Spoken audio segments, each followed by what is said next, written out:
ସିଏ ଆଉ କାହା ପାଇଁ କରୁଛି। ଲାଭ କ'ଣ ଏହି ପ୍ରେମ? ଯେଉଁ ପ୍ରେମରେ କେବଳ ତୁମେ ହିଁ ଭଲ ପାଇବ, ତୁମେ ହିଁ ଏଫର୍ଟ ଦେବ, ଆଉ ସିଏ କେବଳ ମଜା ଲୁଟିବ। କୁହନ୍ତି ଯିଏ ସଚ୍ଚା ହୃଦୟରୁ ପ୍ରେମ କରିଥାଏ ତାକୁ ତା'ର ପ୍ରେମ ନିଶ୍ଚୟ ମିଳିଯାଏ, କିନ୍ତୁ ଏହା ସେତେବେଳେ ହିଁ ସମ୍ଭବ ହୁଏ ମୋର ବନ୍ଧୁ, ଯେବେ ସଚ୍ଚା ପ୍ରେମ ଉଭୟ ପଟୁ ହୋଇଥାଏ। ମୋ ହିସାବରେ ବନ୍ଧୁ, କେବେ ପ୍ରେମ ହିଁ କରନି, ଆଉ ଯଦି କେବେ ପ୍ରେମ ହୋଇଯାଉଛି ତେବେ ପ୍ରେମ ପାଇଁ କେବେ ନିଜ କ୍ୟାରିୟରକୁ ଛାଡ଼ନି, ନିଜ କର୍ମକୁ ଅବହେଳା କରନି। ମନେ ରଖ, ତୁମ ପରିଚୟ, ତୁମ କର୍ମ ହିଁ ଡିସାଇଡ୍ କରିବ ତୁମେ ମୁହଁ ନା ନୁହେଁ। ପୁଅ ହୁଅ କି ଝିଅ, ନିଜ ଉନ୍ନତିର ଚଲାପଥକୁ କେବେ ବିମୁଖ ନ ହୁଅ।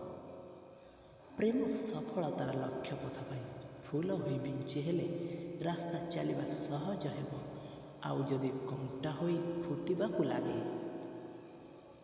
ତେବେ କଣ୍ଟାକୁ ନୁହେଁ ବରଂ ସେହି କଣ୍ଟକିତ ପ୍ରେମର ରାସ୍ତାକୁ ହିଁ ବଦଳେଇ ଦିଅନ୍ତୁ। ଯିଏ ପ୍ରକୃତରେ ପ୍ରେମ କରୁଥାଏ ସେ ପ୍ରେମ ଠାରୁ ଟଙ୍କା କି ପଇସା କି ସମୟ ନୁହେଁ ବରଂ ସମ୍ମାନ ଚାହିଁଥାଏ, ଢେର ସାରା ଭଲ ପାଇବା ଚାହିଁଥାଏ ଏବଂ ପ୍ରେମୀର ଉନ୍ନତି ଚାହିଁଥାଏ। ରାଜେଶ ସୁନିତାର ପ୍ରେମ କାହାଣୀ କଲେଜରେ ସମସ୍ତଙ୍କୁ ଜଣାଥିଲା। ଦୁହେଁ ଦୁହିଁଙ୍କୁ ଦିନେ ନ ଦେଖିଲେ ଦିନେ କଥା ନ ହେଲେ ରହିପାରନ୍ତିନି। ଏମିତି ହେଲା, ସମୟ ଆସିଲା କି ସେମାନେ କଲେଜ ଏବଂ ଏକ୍ସଟ୍ରା ଟ୍ୟୁସନ୍ ବାହାନାରେ ଦୂରକୁ ଯିବାକୁ ଲାଗିଲେ। ଫିଲ୍ମ ଦେଖିବା ଏବଂ ଲଜ୍ରେ ସମୟ କଟିବା ଏପରି ଅନେକ କିଛି କରିବାକୁ ଲାଗିଲେ। ସେମାନଙ୍କୁ ନିଜ କ୍ୟାରିୟରକୁ ବି ଏତିକ ଧ୍ୟାନ ଦେଲେ ନାହିଁ। ଏହିପରି ଅନେକ ଦିନ ପରେ ତାଙ୍କର ପରୀକ୍ଷାର ରେଜଲ୍ଟ ଆସିଲା। ଜଣାପଡ଼ିଲା କି ସୁନିତା ଜଷ୍ଟ ପାସ୍ ଆଉ ରାଜେଶ ଫେଲ୍ ହୋଇଯାଇଛି। ସୁନିତାର ବାପା ତାର କମ୍ ମାର୍କ ଦେଖି ଭୀଷଣ ରାଗିଲେ ଏବଂ ତାକୁ ବାହାଘର କରିଦେବାର ନିଷ୍ପତ୍ତି ମଧ୍ୟ ନେଲେ।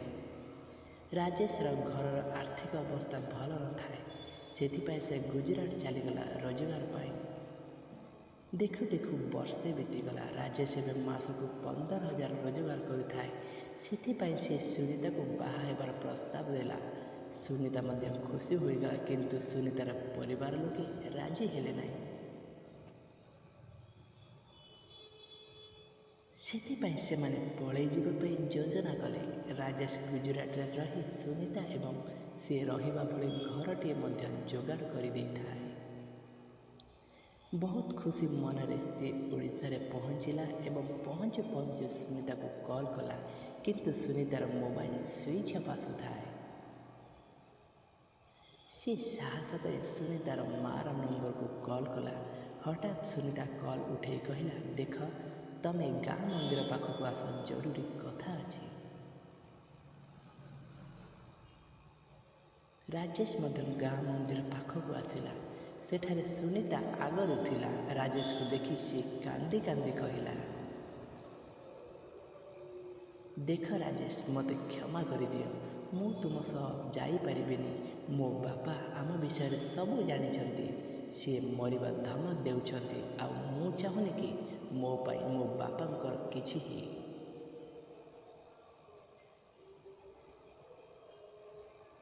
ରାଜେଶ ସବୁ ବୁଝିଲା ପରେ ସେଠାରୁ କାନ୍ଦି କାନ୍ଦି ଘରକୁ ଚାଲିଗଲା ଏବଂ କିଛି ଦିନ ଗାଁରେ ରହିବା ପରେ ପୁଣି ଗୁଜରାଟକୁ ଫେରିଗଲା।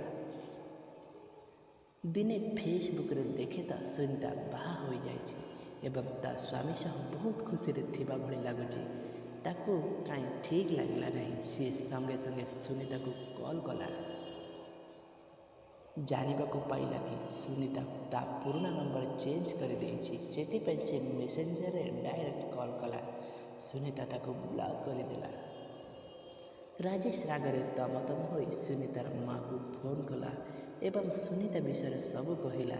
ସୁନିତାର ମା' କିନ୍ତୁ ବହୁତ ଭଲ ଲୋକ ଥିଲେ, ସେଥିପାଇଁ ସେ ରାଜେଶର ଦୁଃଖକୁ ବୁଝିପାରିଲେ ଏବଂ ତାକୁ କହିଲେ, ଦେଖ ପୁଅ, ଆମେ ଯଦି ଜାଣିଥାନ୍ତୁ କି ଆମ ଝିଅ ତମକୁ ଭଲ ପାଉଛି ତେବେ ତୁମ ସହ ନିଶ୍ଚୟ ବିବାହ କରିଦେଇଥାନ୍ତୁ। ତାପରେ ବି ସୁନିତା କେବେ ବି ତୁମ ବିଷୟରେ କିଛି ବି କହେନି। ଯେବେ ତା ପାଇଁ ଗୋଟିଏ ଡକ୍ଟରର ପ୍ରସ୍ତାବ ଆସିଲା, ସିଏ ଖୁସି ଖୁସି ତାକୁ ବାହା ହେବା ପାଇଁ ରାଜି ହୋଇଗଲା। ହଉ ପୁଅ, ଯାହା ତ ହେବା କଥା ହେଇସାରିଲାଣି, ଏବେ ତୁମେ ତାକୁ ଭୁଲିଯାଅ। ଏସବୁ ଶୁଣି ଯେମିତି ରାଜେଶର ପାଦ ତଳୁ ମାଟି ଖସିଗଲା। ରାଜେଶକୁ ଆଉ ତା ସେଦିନର ନିଦ ହେଲା ନାହିଁ। ସିଏ ଖାଲି ସୁନିତାର ଧୋକା କଥା ଭାବୁଥାଏ, ସୁନିତା ସହ ବିତେଇଥିବା କଥା ମନେ ପକାଉଥାଉ ଏବଂ କଇଁ କଇଁ ହୋଇ କାନ୍ଦୁଥାଏ। ତା ପରଦିନ ଗୋଟିଏ ଅନୋନ୍ ନମ୍ବରରୁ କଲ୍ ଆସିଲା। ରାଜେଶ କଲ୍ ରିସିଭ୍ କରି ହ୍ୟାଲୋ କହିଛି କି ନାହିଁ, ସେପଟୁ ସୁନିତା ରାଗିକି କହିବାକୁ ଲାଗିଲା, ତୋର ସାହସ କେମିତି ହେଲା ମୋ ମାଆକୁ ଫୋନ୍ କରିବାକୁ? କ'ଣ ତୋର ଔକାତ ବେ? ମାସକୁ ତୋର ମାତ୍ର 15,000 ଟଙ୍କାର ମୁଣ୍ଡ ତ, କିନ୍ତୁ ମୋ ସ୍ୱାମୀଙ୍କର ମାସକୁ 2 ଲକ୍ଷ ଟଙ୍କା କେବଳ ଦରମା ଆଉ ଏକ୍ସଟ୍ରା ଯେତିକି ରୋଜଗାର ତୋ ସମ୍ପୂର୍ଣ୍ଣ ପରିବାର ବର୍ଷେ ଚଳିବ। ରାଜେଶ କିଛି ଉତ୍ତର ଦେଉନଥାଏ, ବାସ୍ ଭାବୁଥାଏ, ମୁଁ କ'ଣ କଲି? ଯଦି ମୁଁ ଏ ପ୍ରେମ ଚକ୍ରରେ ପଡ଼ିନଥାନ୍ତି ତେବେ କେବେ ଫେଲ୍ ହୋଇନଥାନ୍ତି। ଯଦି ଏ ପ୍ରେମ ଚକ୍ରରେ ପଡ଼ିନଥାନ୍ତି ତେବେ ବି ମୁଁ ଭଲ ଚାକିରିଟିଏ କରିଥାନ୍ତି। ଯଦି ମୁଁ ଟିକେ କ୍ୟାରିୟରକୁ ଧ୍ୟାନ ଦେଇଥାନ୍ତି ତେବେ ମୋ ମା, ବାପା, ଭାଇ, ଭଉଣୀ ଏତେ ଦୁଃଖ କଷ୍ଟରେ ଚଳିନଥାନ୍ତେ। ଏ କାହାଣୀ ମୁଁ ଏମିତି ମନରୁ କହୁନି। ଆପଣଙ୍କ ଭଳି ଜଣେ ସବସ୍କ୍ରାଇବର ମୋତେ ତାଙ୍କ ଜୀବନରେ ଘଟିଥିବା ଏହି କଥାକୁ କହିଥିଲେ ଏବଂ ସିଏ ଜାଣିପାରୁନାହାନ୍ତି ସିଏ କ'ଣ କରିବେ। ତେବେ ମୋର ବନ୍ଧୁଗଣ, ଯଦି ଆପଣମାନେ ବି ଏମିତି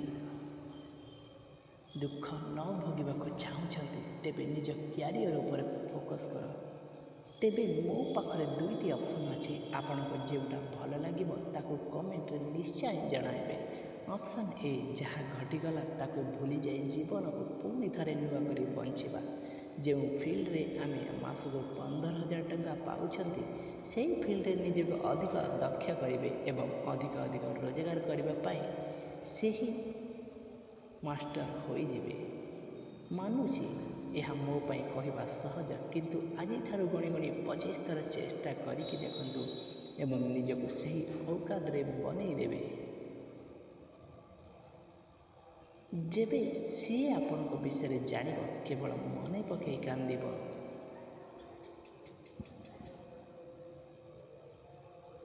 ସେଇଭଳି ପରିସ୍ଥିତି ତାର ବି ଦିନେ ଆସିବ ମୋର ବନ୍ଧୁ।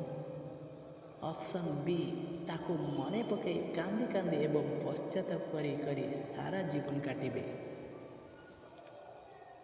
ଗୋଟିଏ କଥା କହିବି, ଏହା ଭାବିବାଟା ଭୁଲ କି ସେହି ଝିଅଟି ସବୁବେଳେ ଖୁସିରେ ରହିବ ବୋଲି, କାରଣ ଝିଅଟି ସ୍ୱାମୀକୁ ନୁହେଁ ବରଂ ତାର ଟଙ୍କାକୁ ଭଲ ପାଉଛି।